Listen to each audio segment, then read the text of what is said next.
Mohamed Salah, the village boy Egypt, almost forgot at the tone, soft, intimate, slightly melancholic, music, quiet piano, low volume.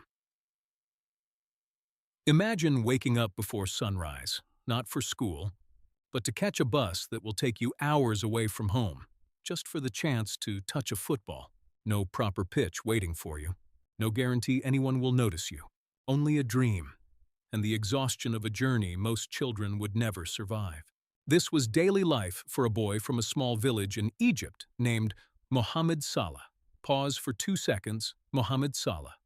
Hamid Mahrous Ghali was born on June 15, 1992, in Nagrig, a quiet agricultural village in the Garbia Governorate of Egypt. Life in Nagrig was simple, humble, and far removed from the modern football world. There were no academies nearby, no scouts wandering the streets, no cameras waiting to capture talent. There was only dirt roads, family, and an unshakable love for the game. Tone shifts slightly, wistful, but a young boy, Salah played football wherever he could find space. Narrow streets, dusty fields, anywhere a ball could roll. His talent was undeniable even then. Local coaches quickly noticed the skinny boy who moved faster than anyone else on the pitch.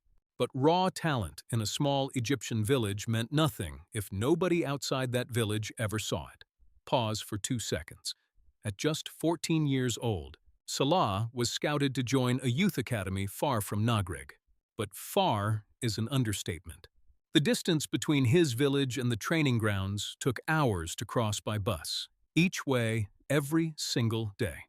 While other children his age were sleeping, eating dinner with their families, or simply resting, Salah was traveling, sometimes falling asleep standing up on a crowded bus, exhausted before training had even begun. Tone, reflective. His family worried constantly. The trip was long, sometimes dangerous, and utterly draining for a growing teenager. But Salah refused to quit. He believed, quietly and stubbornly, that football was his way out, not just for himself, but for the family who had sacrificed so much just to give him this chance. Every bus ride was a reminder of what he stood to lose if he ever gave up. Pause for 2 seconds. Tone shifts, slightly rising. By the time he reached his late teens, Salah's dedication began to pay off. He signed with Al Mokaloon Al Arab, an Egyptian Premier League club, making his professional debut at just 17 years old. He was fast, direct, and fearless in front of goal, qualities that eventually caught the attention of scouts far beyond Egypt's borders. Tone, hopeful. In 2012, Salah moved to Europe, joining FC Basel in Switzerland. It was his first true step into international football, and he seized it. Within 2 years, his performances had turned heads across the continent, eventually earning him a transfer to Chelsea in the English Premier League, one of the most demanding, unforgiving stages in world football. Tone shifts, tense. But Chelsea did not become the launching pad everyone expected. Salah struggled for playing time under the club's management, making only a handful of appearances before being loaned out, first to Fiorentina, then to Roma in Italy. For a young man who had traveled so far, sacrificed so much, and believed so deeply in his own ability, it felt like a door slamming shut just as it had begun to open. Pause for 2 seconds. Critics in England quietly labeled him a failed experiment. Talented, perhaps, but not built for the Premier League's physical demands. It would have been easy for Salah to accept that verdict, to settle into a quieter career in Italy, far from the harsh spotlight of England's biggest clubs. Instead, he used the disappointment as fuel. Tone, rising, determined. At Roma, Salah rebuilt himself completely. He became sharper, faster, more clinical in front of goal. His confidence returned, and with it, his ambition. Over 2 seasons in Italy, he transformed from a discarded prospect into one of Serie A's most feared attackers, forcing the football world to look at him again. This time, with different eyes. Pause for 2 seconds. Music swells slightly.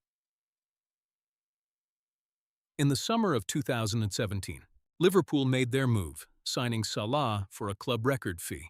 Many England fans remembered his failed Chelsea spell and doubted whether he could truly succeed in the Premier League this time. Salah said nothing. He simply trained, prepared, and waited for the season to begin. Tone. Rising, triumphant. What followed shocked the entire football world. In his first season at Liverpool, Salah scored an astonishing 32 goals in the Premier League alone, breaking the record for most goals in a 38-game Premier League season. Anfield, Liverpool's iconic home stadium, fell in love with him almost overnight. Fans began singing his name in every match, celebrating not just his goals, but his humility, his faith, and his quiet dignity both on and off the pitch. Pause for 2 seconds. He became known simply as the Egyptian King, a nickname that captured both his footballing brilliance and the deep pride he brought to an entire nation. Back in Nagrig, the village that once sent a tired teenage boy on exhausting bus rides, now watched their son light up stadiums across Europe. Streets were named after him. Murals of his face covered village walls. Children who once dreamed of simply meeting him now dreamed of becoming him. Tone. Warm, reflective. Salah never forgot where he came from. He funded schools, hospitals, and infrastructure projects in Nagrig, using his wealth and platform to lift up the very community that had once had nothing to offer him but love and belief. He became a symbol not just of footballing success, but of what quiet perseverance could achieve against exhausting odds. Pause for 2 seconds. Music swells. In 2018, Salah led Liverpool to the Champions League final, though that first final ended in heartbreak. He continued rewriting Liverpool's history, eventually helping the club win the Champions League title in 2019, followed by their first Premier League championship. In 30 years, in 2020, the boy who once fell asleep on crowded buses was now lifting some of football's greatest trophies under the bright lights of Europe's biggest stadiums. Tone. Slow, profound, finale. Music fades gently. There is a lesson in Mohamed Salah's story that reaches far beyond football. It is this: greatness is rarely convenient. It often demands exhausting journeys nobody else sees, rejections that would break most people, and the quiet stubbornness to keep believing when the world has already decided your story is over. Pause for 3 seconds. Salah never had the luxury of shortcuts. He earned every mile of his journey, one tired bus ride, one lone spell, one doubted season at a time. And in the end, the boy from a village Egypt almost forgot became a king that the entire football world will never forget. Music fades to silence.